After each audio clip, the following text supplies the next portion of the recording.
con una hipótesis, experimentación, conclusiones, lo documentan, hacen nuevos descubrimientos, nuevas preguntas y empieza todo de nuevo a formularse dentro del método científico. ¿Ya?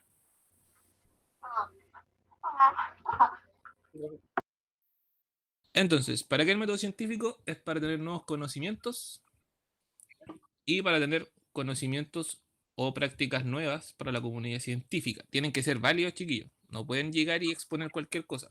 ¿Qué hace que algo sea válido? Que tengan fundamento de forma visual, que ustedes puedan observar lo que está ocurriendo. ¿Ya? ¿Pero puedo volver un poco a la anterior ¿Esa? diapositiva? Sí.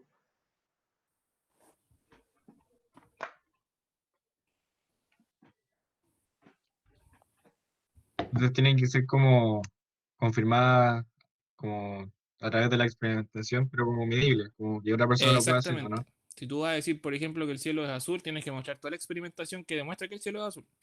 ¿Ya? Como dice la... ¿Está lista esa diapo?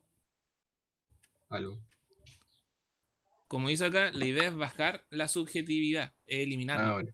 No puede ser subjetivo, no puede ser lo que Sí, tú sí me piensas, queda sino que claro. tiene que ser algo que lo pueda demostrar y cualquier persona que aunque sea ignorante del tema, lea, observe y diga, ah, es así.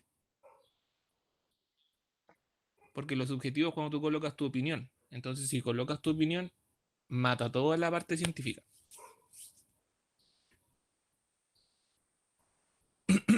Por eso que cuesta tanto esto, por ejemplo, lo que estamos viviendo ahora del coronavirus. Se observó que estaba produciéndose esa enfermedad, se hicieron preguntas, hipótesis y estamos recién en la etapa de experimentación. Pero lo que más se aplica hoy en día es lo subjetivo, porque es lo que ya se sabe de otros virus, pero se están dando cuenta que este virus trabaja de forma aparte de todos los virus que se han encontrado.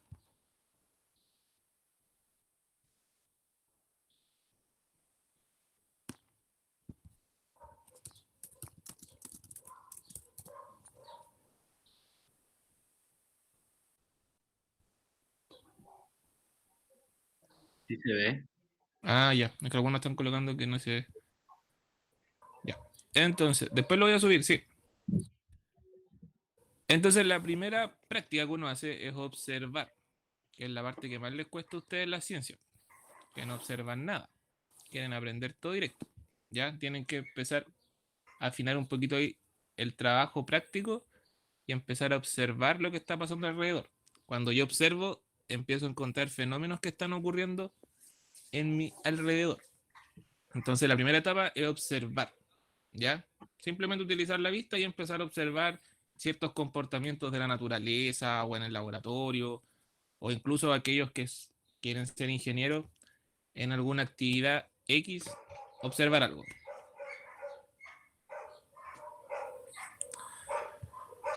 Están matando un perro por aquí. Es que no sé quién anda afuera y pasa el perro. Luego las preguntas, ¿ya? Y en estas partes es donde yo creo que más les van a aplicar preguntas en la PSU, ¿ya? Identificar la parte de preguntas.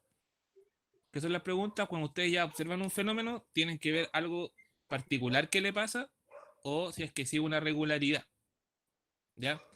Si hay algo que se cumple siempre, yo puedo decir por qué se está repitiendo tanto. Valky, ¿puede agrandar el PowerPoint, porfa? Te lo voy a colocar mejor completo. Es que Ahí se ve sí, muy chico. Ahí sí, gracias. ya. Entonces, tienen que hacerse preguntas para responder esa regularidad o particularidad de lo que va ocurriendo. Entonces ya tenemos, observamos un fenómeno, luego preguntamos por qué está ocurriendo ese fenómeno o por qué se produce a veces y algunas veces no se está produciendo. Entonces, esa es mi segunda etapa. Y cuando yo tengo mis preguntas, ahí recién entro a la hipótesis, que algunos me dijeron que lo primero era formar hipótesis. No, tengo que tener una observación, hacer una pregunta y la hipótesis es la posible respuesta a mi pregunta. ¿Ya? Es como una explicación que yo le doy, pero que no está verificado. O sea, ustedes no pueden responder algo que ya se creó o que ya se respondió. Entonces dice que un enunciado no verificado, una vez refutado o confirmado, dejará de ser hipótesis y será un enunciado verificado. ¿Ya? Entonces, ahí es donde tienen que tener cuidado en identificar cuándo son hipótesis. Si ustedes leen algo y va a depender simplemente del texto que aparece. Por ejemplo, acá dice que el ciruelo rojo tiene clorofila, hace la fotosíntesis y su color verde está enmascarado por otros pigmentos. ¿El enunciado me está identificando una respuesta científica o no? O sea, está afirmando algo. Es una respuesta media vaga. Exacto. Cuando uno da una hipótesis, nunca No tiene está que confirmado encerrarse en por... algo. ¿Ya? Porque si ustedes hacen una hipótesis y se encierran, por ejemplo, el ciruelo tiene clorofila, por eso que tiene partes verdes. Entonces están afirmando algo sí o sí. ¿Y qué pasa si no es así? No les da tiempo de arreglar lo que ustedes hicieron. En cambio, si colocan el ciruelo rojo, tiene clorofila, hace la fotosíntesis, pero su color verde también está enmascarado por otros pigmentos. Por eso también aparece rojo. Entonces, la hipótesis tiene que ser una respuesta, es como una afirmación con una pequeña explicación, pero que esa explicación sea lo menos científica posible, para que me dé paso a que en la experimentación yo la pueda cambiar.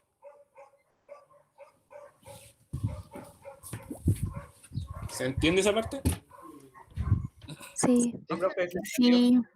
¿Cómo puedo Perfecto. diferenciar fácilmente la hipótesis con las observaciones? ¿Cómo? ¿Cómo puedo diferenciar fácilmente la hipótesis con las observaciones? Las observaciones, esas no se escriben.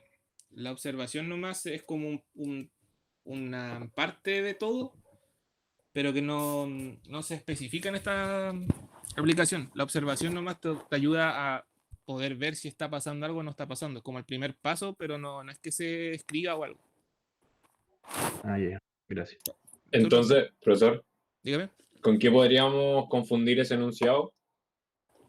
Con las respuestas finales o las conclusiones. Ya. ¿Ya? La pregunta es lo más fácil porque va a aparecer el signo de pregunta. Entonces uno al tiro identifica cuáles son las preguntas que se pudo haber hecho el científico. Y la hipótesis es la respuesta a esa pregunta. O sea, en la PSU le pueden colocar, por ejemplo, una hipótesis, cuáles habrán sido las preguntas de ese científico. Entonces tienen que fijarse ahí que todas las respuestas que está dando sean en base a una pregunta específica. No tienen que responder más allá de lo que se está preguntando. Dentro de esas hipótesis tienen que identificar variables. A los que tomaron la biología el año pasado les costó un poquito esto, parece. ¿O no? Sí. Sí, eso Mucho. está complicado. Es medio difícil. O sea, cuando uno hace, siempre se pone a buscar las variables después de haber hecho la hipótesis. Y la idea es identificar las variables y después yo hago mi hipótesis. ¿Ya? Entonces, cuando tienen la hipótesis, tienen que identificar una variable independiente de la dependiente. La independiente, como dice acá, es la que uno manipula. Y esta variable es también la que afecta directamente los resultados. ¿Ya? Cuando se cambia, por ejemplo, esta variable, se observa un efecto sobre el experimento, como la temperatura, el agua, la luz, es decir, variables controlables. Por ejemplo, quiero ver el crecimiento de una planta y voy a colocar una planta dentro del closet y otra afuera que le llegue la luz. Y la que está dentro del closet va a estar encerrada sin luz y no va a crecer. Entonces, ¿cuál es la variable Tiene que salir independiente? del closet. No, quiere estar adentro, sin luz. Entonces, ¿cuál es mi variable independiente? La luz. Porque yo la luz puedo cambiarla, la puedo maniobrar, ¿ya? Y la dependiente es aquella que va a cambiar por la independiente, ¿ya? O sea, lo que yo estoy cambiando es la luz y quiero, por ejemplo, estudiar el crecimiento. El crecimiento va a ser el dependiente porque el crecimiento va a depender de la presencia de la luz o de la oscuridad, ¿ya? Tío, pero en biología el año pasado teníamos la variable independiente, la dependiente y la controlada, o sea, eran tres. ¿En química es distinto o ahora lo juntaron o cómo? Controlada, nunca había escuchado esa variable, la verdad, porque la parte Profe, con la controlada es, por ejemplo, el Sí, ejercicio sí, sí, de sí. volumen constante. Es como la variable que no cambia. El grupo Claro, está control igual es siempre. al que no se le hacen cambios. Ah, ya, el grupo control que le llama uno. Sí, Ya, No sé. puede que antes eso se le haya determinado como variable, pero yo siempre he estudiado y todo se ha hecho con variable dependiente, independiente, y el grupo control no le varió nada, entonces no tiene variables en sí. Me debería tener nombre nomás. Exacto. No Pero, era una complicación entonces. exacto, tómenlo con estas dos, no, porque si se dan cuenta aquí dice variables controlables. Todo lo que yo puedo controlar es independiente. Es que, profe, o sea, bueno, como dato, en un ensayo de física no hicieron esa pregunta. Ah, ya. ¿Cuál es la variable controlada en este ejercicio? Controlada, deben ser dentro de las variables independientes. Yo me acuerdo que era, al menos en mi trabajo, me dijo que era como la presión o las cosas del laboratorio que yo no podía cambiar. Ah, ya. Es Sí, todo como aquello que no interviene directamente en tu... que no puedes manipular para que intervenga en tu trabajo. Sí, algo así. La presión, por ejemplo, sí, pues tú no puedes, a menos que hagas una, no sé, un espacio especial con menos presión o más presión, se puede, pero la presión no la podemos controlar. En cambio, la cantidad de luz sí se puede controlar porque yo puedo dar oscuridad o más luz, etcétera. Pero son bien pocas las que son así como incontrolables. Pero basamos en estas dos más que nada. ¿Ya? ¿Se entienden entonces las variables? Sí. Ya. Recuerden, Sí, la profe. independiente es todo lo que yo puedo controlar. Quiero ver cuánto algo crece con luz, sin luz, con comida, sin comida, con agua, sin agua. Y la dependiente es lo que yo quiero estudiar que cambie. ¿Ya? Por ejemplo, en la anterior, en esa hipótesis, ¿cuál es la dependiente y cuál es la independiente?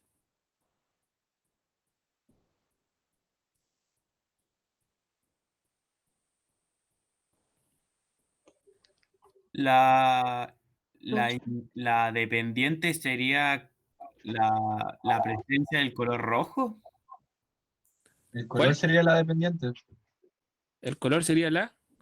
Dependiente y la presencia de clorofila sería la independiente, ¿no? O algo así. no sé. A ver. Más ideas.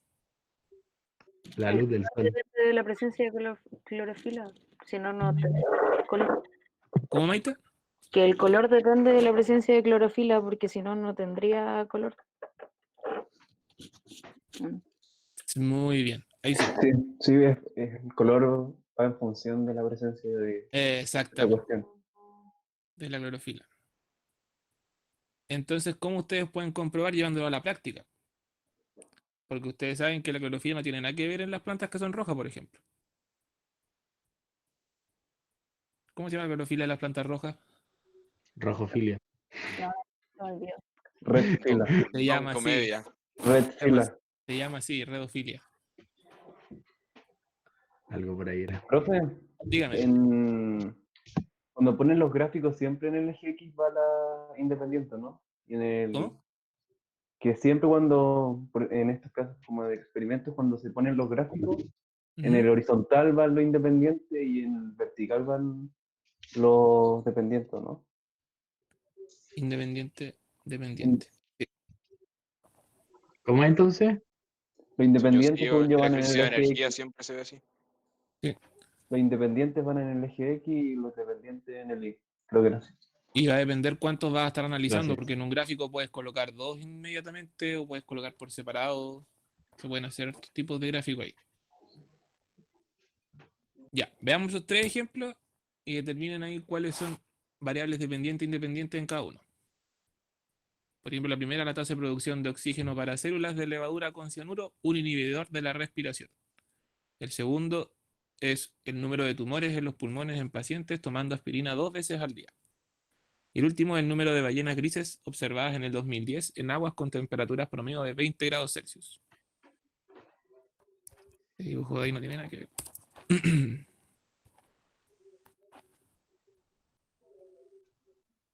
En el segundo, la aspirina sería la independiente, ¿no?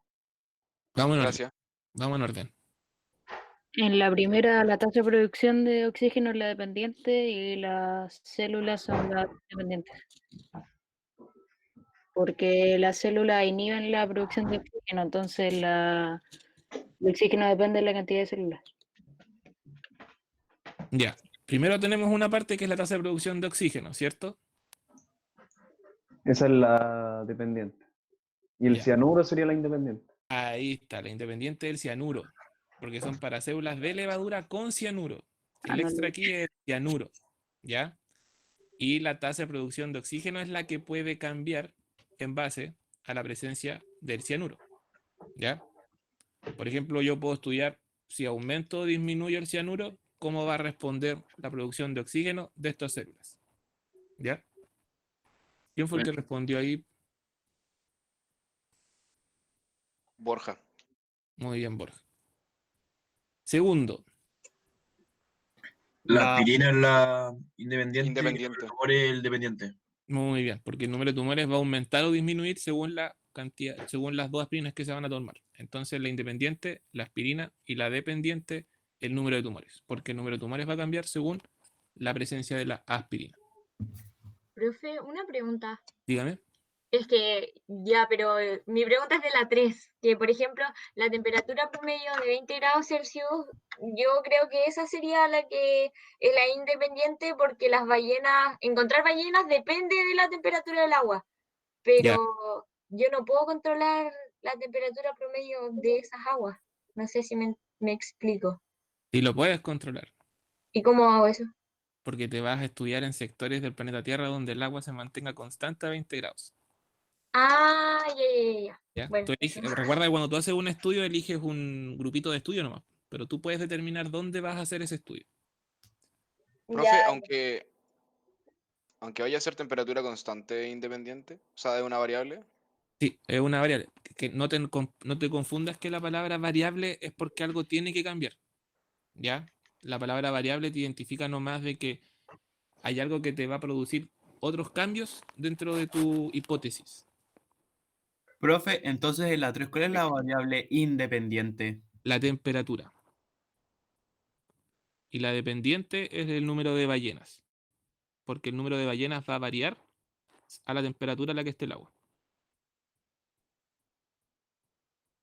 Por ejemplo, aquí dice con temperaturas promedio de 20 grados. O sea, van a estudiar un grupito también con mayor temperatura y otro con menos temperatura. Y el promedio entre esas temperaturas es aproximadamente 20. ¿Ya?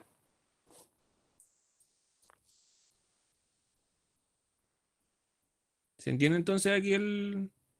Sí. Sí. Ya. Van a aparecer preguntas... Así... ¿Cómo? El ejemplo 3, ¿la independiente es solamente temperatura o la temperatura promedio? La temperatura promedio de 20 grados. Ah, ya. ¿Ya? Que en general es 20, pero se va a movilizar, pero nunca va a ser mucha la diferencia. ¿Ya? Ah, gracias. En la PSU les van a preguntar de esta misma forma las variables. Les van a colocar un tema de la unidad de la que van a evaluar y les van a hacer identificar variables dentro de las mismas preguntas. ¿Ya? Yo creo que en eso como que le van a reducir la dificultad de no ser tan así categórico. La siguiente teoría es de, sino que les van a hacer aplicar más el método científico. Y la última parte es la comprobación de tu hipótesis. Tienes tu hipótesis, tienes tus variables y ahora tienes que experimentar para comprobar si esa hipótesis es de verdad. Las hipótesis no todas son ciertas. La idea es que sean ciertas, porque cuando yo hago una hipótesis, también hago un estudio bibliográfico que se llama, que yo investigo de cosas que ya se han investigado o hecho. Entonces mi hipótesis es levemente real, pero puede ser que llegue al laboratorio y no me resulte nada. ¿Ya?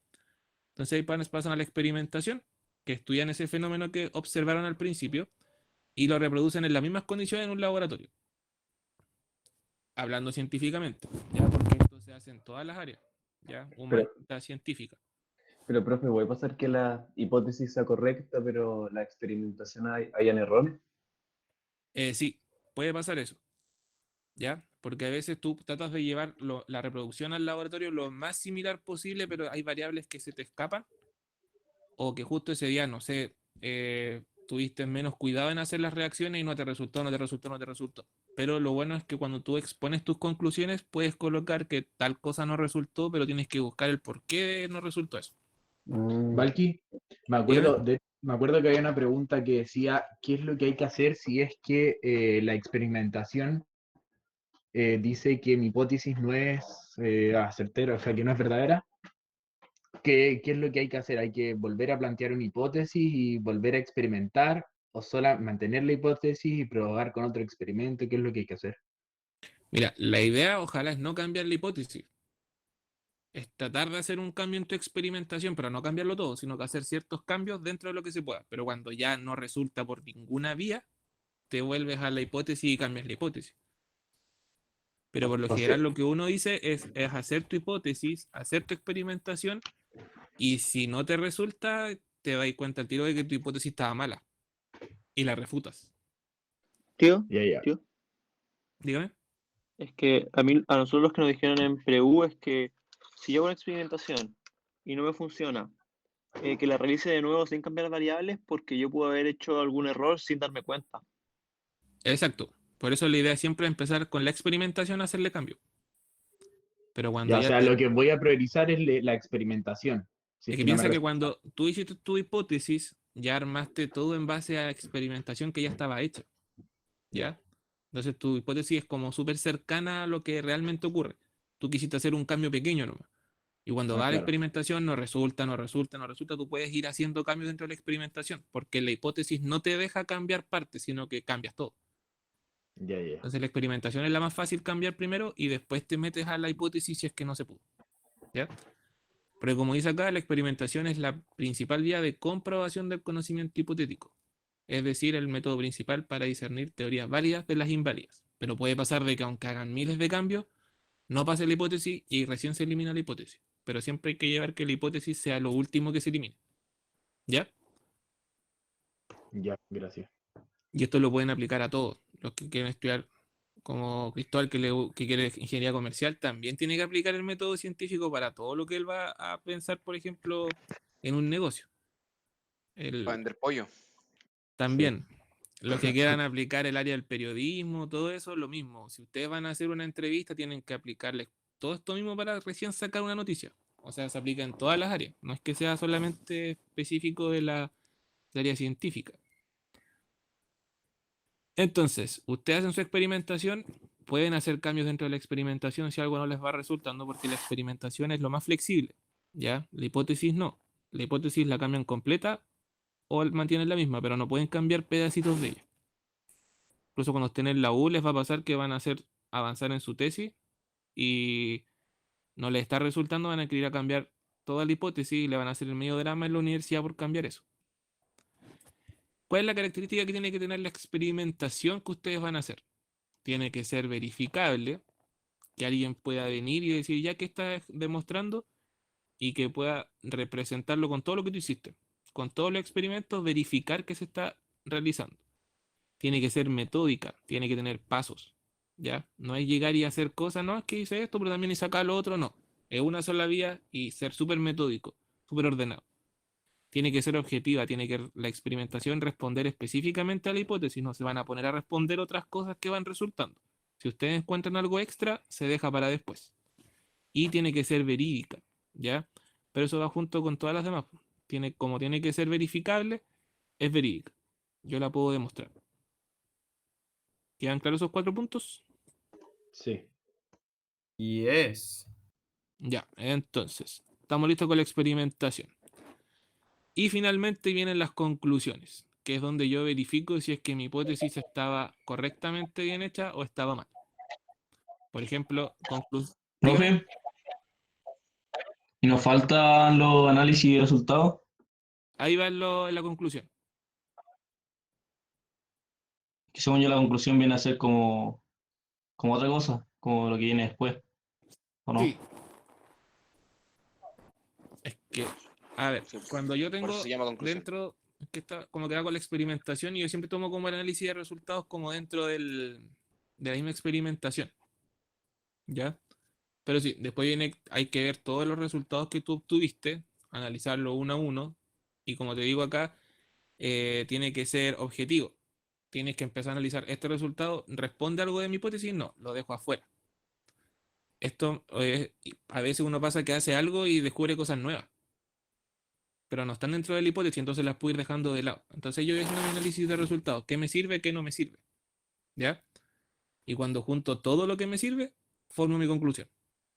¿Y la tabulación de datos y los gráficos igual irían en experimentación? Sí, en el análisis de datos, en esa parte. Ya. Ya. Todo lo que tú experimentes, analizas datos, gráficos, todo eso, y lo colocas al final. ¿Ya? Y tus conclusiones son en base a todo lo que tuviste en tu experimentación y tu análisis de datos. Ya, gracias. Y como les digo, cuando ustedes hacen los análisis de datos, tienen que ser ahí como una especie de colador, sacar lo que les sirve para su hipótesis, porque lo que ustedes están haciendo es solamente demostrar que su hipótesis sea verídica, ¿ya? Entonces, no sé, están estudiando el crecimiento de una planta y encontraron que la planta con esas condiciones desarrolló una proteína, pero ¿está metida la proteína dentro de la hipótesis? No. Entonces la puedo dejar de lado o colocarle al final de mis conclusiones como algo que se descubrió nuevo, ¿ya? Entonces, las conclusiones solamente tienen que enfocarse en responder a mi hipótesis y hacer que mi hipótesis sea verídica o se anule y tenga que empezar todo de nuevo. Y cuando yo ya tengo listo esto, lo primero que tengo que ir es ir corriendo al computador y hacer un paper y publicarlo. Porque si ustedes hacen una investigación y no la publican, no les sirvió de nada. ¿Han leído publicaciones, cierto? Ah, sí, pues yo les mando una, la del medicamento, la de lo toxicológico. Eso es un paper. Ya, pero primero hay que hacer un informe y después hacer el paper o... No, o tú, o lo- sea, todo lo que haces lo vas anotando, por ejemplo, en un cuaderno. Eso es lo que haces en el laboratorio, por lo menos. Anotas todo ¿Ya? en un cuaderno, pero tú no das así como, estos son mis experimentos, estas son mis cosas. No, uno va anotando y después lo ordena en un paper. Cualquier persona que haga investigación en el área que sea, se va a una, le responde siempre a una revista que se le llama. Y esas Ya. revistas te mandan ahí cómo se escribe el paper. Ah, ya, perfecto, gracias. Profe, ¿y todo Dígame. lo que es experimento lo financia la universidad o el centro investigativo? ¿Cómo? Mira, depende, porque los por lo general los financian el Estado a través de las becas CONICYT o Fondesit que les van dando a los profesores. Por ejemplo, la UDEC, la de Conce, sus laboratorios, la universidad no les da dinero, sino que cada profesor que es contratado de planta tiene que tener Fondesit y los Fondesit se renuevan cada 3 años. Entonces, si un profesor tiene una investigación y cuando renovó el Fondesit no se lo gana, se queda todo ese año sin investigación porque no le puede pagar a los trabajadores, no tiene dinero para comprar los reactivos y ahí queda. Entonces lo que hacen por lo general es que van viendo sus investigaciones, no está funcionando, entonces se empiezan a meter a áreas que sí le interesan al país. Ah, ya, perfecto. Gracias. Pero las universidades, por lo general, si se dan cuenta, las universidades privadas tienen tienen más desarrollo de investigación en el área humanista, porque no necesitan laboratorios. En cambio, las universidades estatales, como tienen más facilidad de ganarse concursos estatales, se tienen más desarrollo de laboratorio. Entonces, cuando ustedes, por ejemplo, quieran estudiar y están viendo una posibilidad de estudiar bioquímica o análisis químico e ingeniería en química, son carreras que son full laboratorio. Entonces tienen que ver que sus universidades tengan profesores que están publicando y que están actualizados. Porque no les sirve de nada irse a una universidad que sea muy teórica, pero tu carrera es práctica. Química y farmacia igual pasa eso. Suerte. Y que los que se den para esa área. Ahí, por ejemplo, es una investigación que hice yo. Es mi única publicación que pienso hacer porque es horrible. ¿Profe, siempre se publica en inglés? Sí. O sea, depende. Hay una revista que se llama Cielo, que esa es chilena.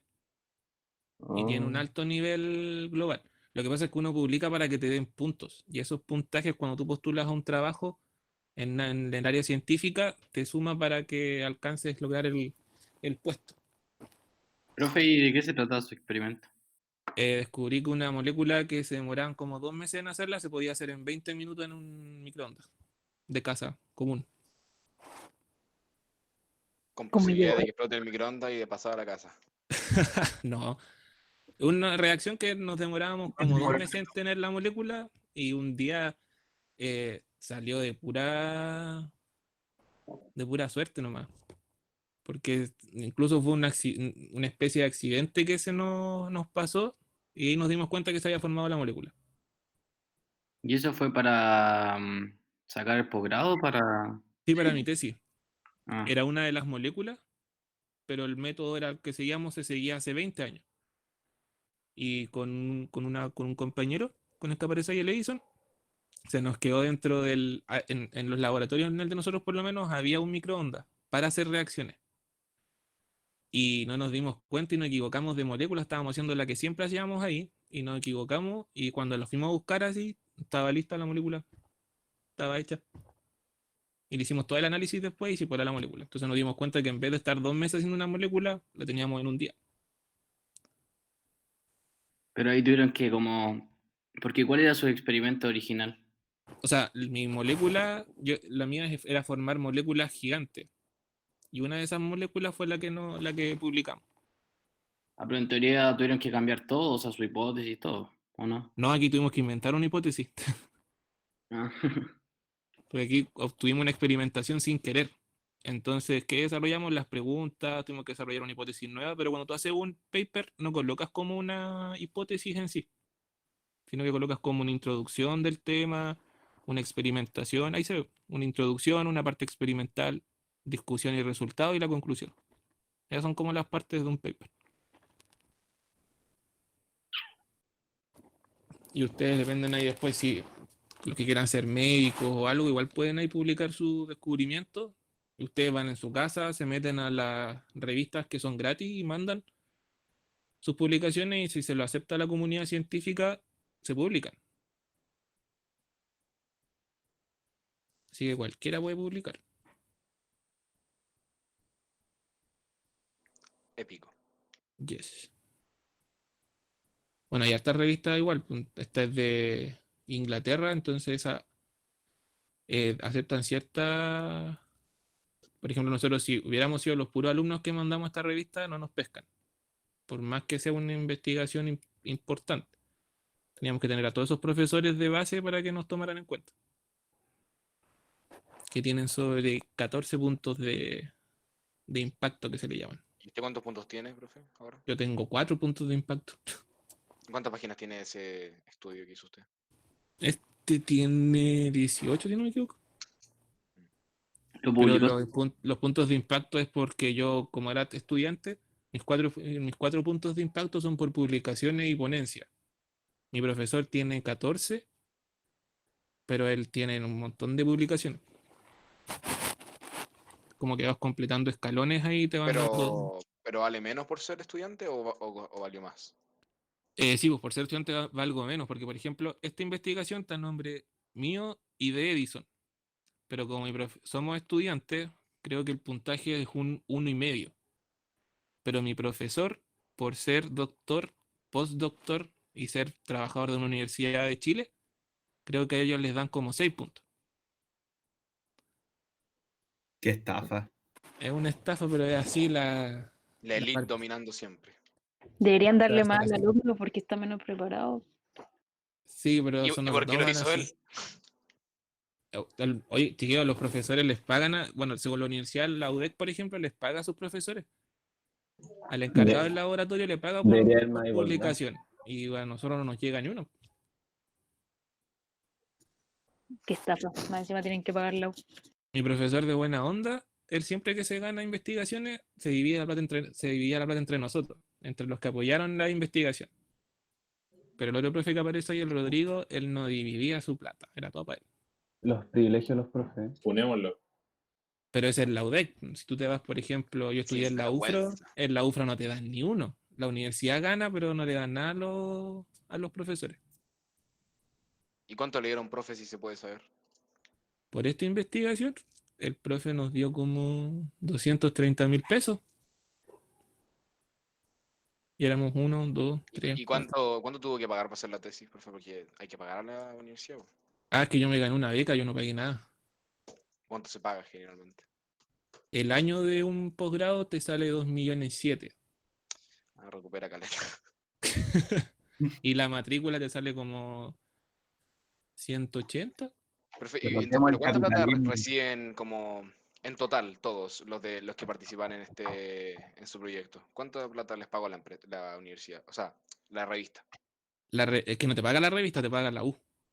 Pero, o sea, ¿cuánta plata le llegó en total? O sea, sin separar a toda la gente sumando. 2, 4, 6, 8, 860.000 pesos aproximadamente. Ya. Y ahora si usted hace otro como investigación, tendría más puntos que cuando lo hizo como estudiante, ¿no? No, porque igual siempre estaría bajo un profesor que está a cargo del laboratorio. Ah, usted ya no, todavía no puede hacer de su mano una No, investigación. porque tendría que estar yo ser encargado de un laboratorio. Es como cuando te ganas el premio Nobel, se lo gana uno, pero detrás hay como 40 personas trabajando. Pero el jefe máximo es el que se gana todo. O sea, ser jefe. Estoy muy interesado en toda la materia, Juan. Ah, es que. Oye, Juan, muteate. Ya, vamos chicos a la parte final para que terminemos esto. Entonces, cuando ustedes tienen toda ya la conclusión, todo eso, se llega a los resultados, ahí se hace el análisis y tenemos que enfocarnos en lo que ustedes tienen. Si ustedes su hipótesis son real, se transforma en una teoría. ¿Ya? Entonces, como dice, una teoría científica puede definirse como una explicación y se puede representar mediante un modelo basado en la observación de un fenómeno. Todo lo que ustedes hacen por método científico es para formar teorías, nada más que eso. ¿Ya? ¿Qué teorías conocen, por ejemplo? De la conservación de la masa. Ya, esa es una teoría. No, No, pues esa es una ley. La ley, no dije nada. Teoría celular. Teoría celular, teoría de Arrhenius. Muy bien. Entonces, La teoría de la relatividad. la teoría de la relatividad. Muy bien. Son simplemente observaciones que se han hecho, se le han dado explicaciones y que la comunidad científica y global las acepta. Y ahí sigue siendo una teoría. ¿Ya? Pero si yo puedo transformar todas esas teorías que ustedes tienen y yo las puedo explicar matemáticamente, se transforma en ley. ¿Ya? Si no puedo explicarlo como matemáticamente, sigue siendo teoría. ¿Cuál es la diferencia entre una teoría y un postulado? Que el postulado es como tu hipótesis. Pero postulado es como un concepto antiguo de teoría. Es como una hipótesis que está comprobada. O sea, hay bases científicas que la pueden comprobar, pero tú no haces nada por comprobarla. No sé si me entiendes. Sí, sí. Como que tú das una idea de, sí, aceptada, pero tú nunca hiciste la comprobación, sino que se comprueba con cosas que ya están hechas. Entonces, tenemos la conclusión, eso nos produce una teoría. Y la teoría es solamente la explicación por observación y experimentación. Y una teoría se puede transformar en ley o se puede transformar en principio. ¿Qué los diferencia? Que la ley es para todos los casos y los principios para casos específicos. Ya, ¿qué más? Que la ley es matemáticamente comprobable. Ya, la En Maite iba a decir principio algo. no. Ah, lo mismo. ¿Qué cosa más me dijeron? Que creo que al principio no se hace matemáticamente. Exacto. Creo. Pero, ¿qué diferencia entonces un principio y una teoría? ¿Qué hora tiene de explicación matemática? La fórmula no tiene fórmula. Ok, si tenemos la teoría es lo básico. La teoría es una conclusión. Pero según si yo la teoría se comprueba matemáticamente, se transforma en ley. Y Que según aceptada. yo, la ley se deduce y el principio como que se asume desde un principio. Que Pero- la teoría no se podía comprobar matemáticamente, pero sí de alguna otra forma y ahí se transforma en principio. Exacto. Muy bien, Maite. Y aparte que el principio es para algo específico. La teoría, si se dan cuenta, es porque hace una hipótesis. Es como una explicación con una. O sea, es, por ejemplo, a ver cómo se puede decir. Como que es una idea con su explicación. En cambio, el principio es algo específico. Por ejemplo, si vemos acá, tenemos la ley de conservación de la energía, la ley de Lavoisier, la ley de las proporciones múltiples. Y todos son cálculos matemáticos que hace uno para poder obtener una comprobación. Pues tenemos el principio de incertidumbre. ¿Se acuerdan cuál es ese principio? Sí, el de la ubicación del electrón. Exacto. Los electrones siempre ¿Hay son matemática como- inversa ahí? No. Inmersa no hay matemática. Pero me explica algo específico. Entonces, esa es la diferencia con la ley y la diferencia con la teoría. La teoría me da una media explicación de un sinfín de conceptos, en cambio el principio es para algo específico. El principio de incertidumbre me explica dónde se posiciona el electrón. Nunca lo vamos a ver. ¿Ya? ¿Y hay una explicación experimental de todo el principio? Sí, ¿Segura? sí. ¿Cómo dijo, profe? Que si es Aquí que hay está alguna la teoría. explicación experimental del principio.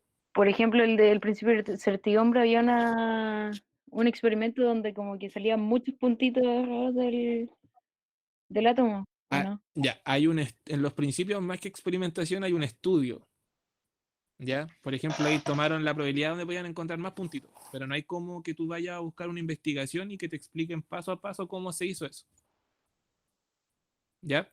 Eso te lo difiere un poquito de una teoría, que la teoría te da una aceptación, te da una explicación a ese fenómeno. ¿Ya?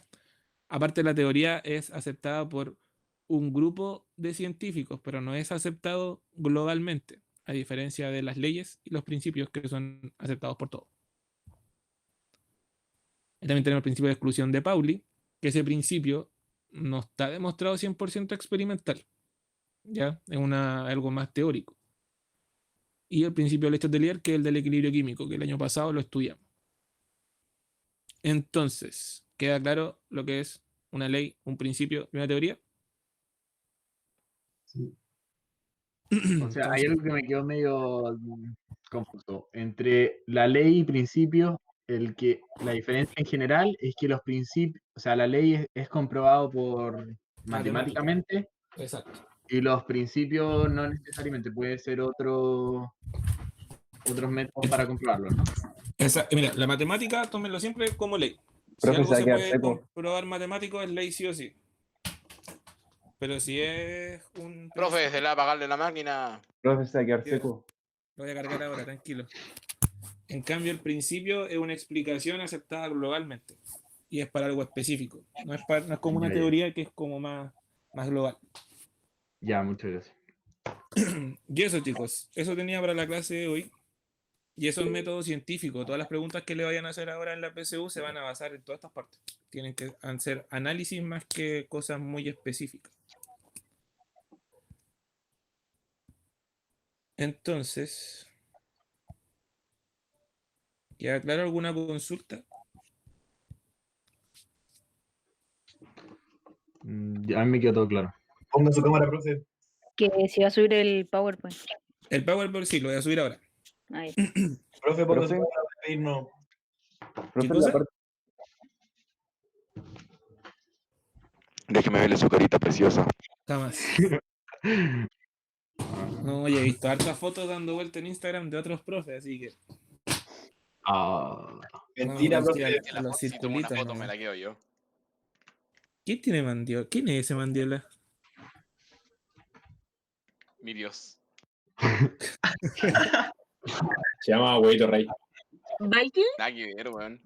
Dígame. Valky, una pregunta.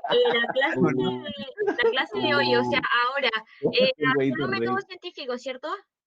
Sí, solo el método científico. Ah, ya, y el Power lo va a subir a la plataforma. Es que se me cortó el audio, no escuché qué estaba diciendo. Sí, Cata, lo voy a subir ahora. Ya, bueno, eso era. Gracias. Ya, chicos, si tienen. La clase. Vamos a empezar con enlace químico. Pero Ya. desde lo más básico hasta llegar Esta al fue enlace. introducción.